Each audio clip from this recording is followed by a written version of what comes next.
तेज चलती बर्फीली हवाएं, माइनस टेम्परेचर में खून जमा देने वाली ठंड और इससे बचने के लिए महज सूती के कपड़े, काम चलाऊ कोट और जूते। करीब 17,000 फीट की ऊंचाई का बर्फीला मैदान, असला बारूद से लैस होकर आती दुश्मन की बड़ी टुकड़ी, जिसके मुकाबले के लिए थी आउटडेटेड 303 की बंदूक और थोड़ा सा गोला बारूद। ये कहानी है मेजर शैतान सिंह और उनके 120 बहादुर जवानों की, जिन्होंने 1300 चीनी सैनिकों को ढेर किया था। साल 1962, तारीख थी 18 नवंबर। सुबह के करीब 4 बज रहे थे। खून जमा देने वाली ठंड और घने कोहरे में मेजर शैतान सिंह और उनकी टुकड़ी चुशुल सेक्टर में तैनात थी।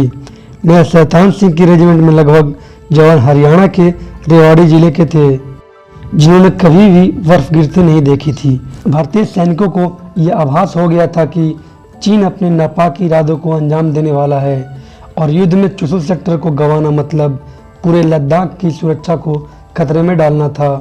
मेजर और उनकी टुकड़ी को कोहरे में कुछ बत्तियां जलती दिखाई देती है।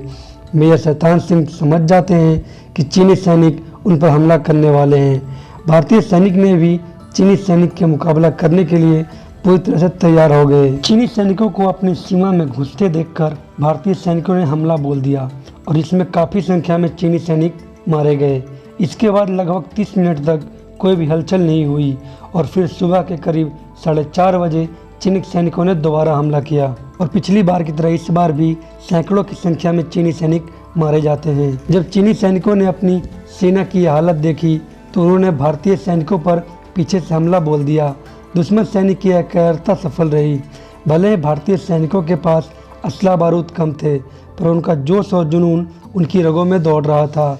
इधर मेजर शैतान सिंह अपने उच्च अधिकारियों से और सैनिक भेजने की बात करते हैं, लेकिन अधिक ऊंचाई होने के कारण मदद टाइम पर नहीं पहुंच पाती है। दूसरी तरफ चीनी सैनिक पोस्ट की तरफ तेजी से बढ़ रहे थे, साथ ही लगातार गोला बारूद से हमला किए जा रहे थे।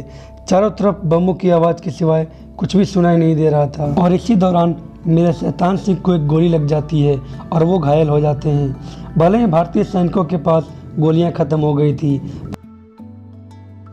भारतीय सैनिक हाथों से भी लड़ाई जारी रखते हैं, पर इस भयंकर लड़ाई में वहां मौजूद लगभग सभी भारतीय सैनिक वीरगति को प्राप्त हो गए थे। पर शहीद होने से पहले उन्होंने सैकड़ों चीनी सैनिक को मार गिराया था। कहा जाता है कि इस वीर योद्धाओं ने चीन के लगभग 1700 सैनिक मार गिराए थे। इस लड़ाई में चीन जीतकर भी हार गया था। मेजर शैतान सिंह और उनके बहादुर सैनिक की एक कहानी 1962 की भारत चीन युद्ध की है। आज़ादी के बाद भी चीन के साथ भारत का रिश्ता दोस्ताना रहा था, लेकिन जुलाई 1958 में चीन की एक सरकारी अखबार चाइना पिक्टोरिया में एक खबर छपती है और इस खबर में भारत के कई हिस्से को चाइना अपना बताता है। इसके जवाब में दिसंबर 1958 में भारत के प्रधानमंत्री पंडित जवाहरलाल नेहरू अपना विरोध प्रकट करते हैं और ऊपर से 1950 के दशक के बाद ही चीन का घुसपैठ तिब्बत में कुछ ज़्यादा ही बढ़ने लगा था, जिसके खिलाफ पूर्वी तिब्बत में चीन के खिलाफ विरोध शुरू हो गया था। कुछ समय तक वे सफल रहे, पर कुछ समय के बाद चीनी आर्मी ने इनका दमन कर दिया।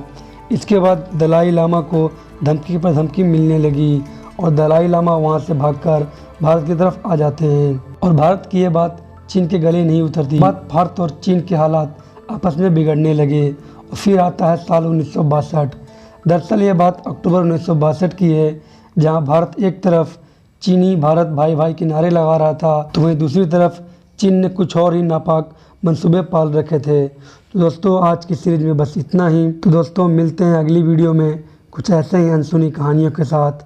तब तक के लिए जय हिंद, जय भारत।